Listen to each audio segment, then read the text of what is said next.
Après un séjour de 24 heures à Kabalo, le vice-gouverneur de la province du Tanganyika est de retour ce mardi 13 août 2024 à Kalemi. Déjà lors de son arrivée ce lundi à Kabalo, où il est allé présider au nom du gouverneur de province Christian Kitunga Muteba la double cérémonie de la remise des matériels, équipements médicaux et médicaments à la zone de santé de Kabalo et le lancement de la campagne de vaccination contre la poliomyélite. Le vice-gouverneur Kabomo Longo Isidore a eu droit aux honneurs militaires avant d'être chaleureusement accueilli par la notabilité locale qui a fait le déplacement de l'aérodrome de cette cité.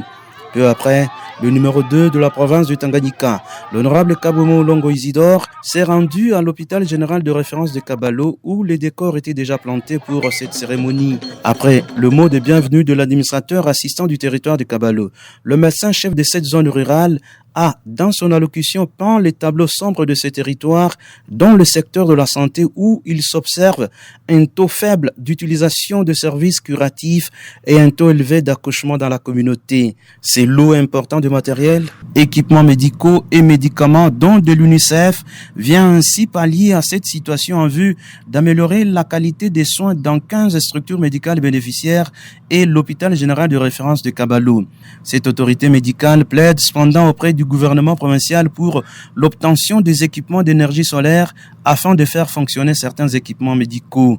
Pour sa part, le représentant de l'UNICEF au Tanganyika a salué les efforts consentis par le gouvernement provincial avec à la tête l'honorable Christian Kitunga dans le cadre de l'amélioration des soins de santé de la mère et de l'enfant. Prenant la parole au nom du gouverneur empêché, le vice-gouverneur Kabomo Longo Isidore, qui a d'abord rendu hommage au chef de l'État Félix Antoine Tshisekedi Tshilombo, a salué ces gestes de l'UNICEF qui s'inscrit dans le cadre du partenariat gouvernement provincial et cette agence du système des Nations Unies et qui va offrir un environnement sécurisé pour l'accouchement des femmes et les meilleures conditions de soins des enfants dans les aires de santé les plus reculées dans les secteurs de Lukuswa et Luela-Luvungoui.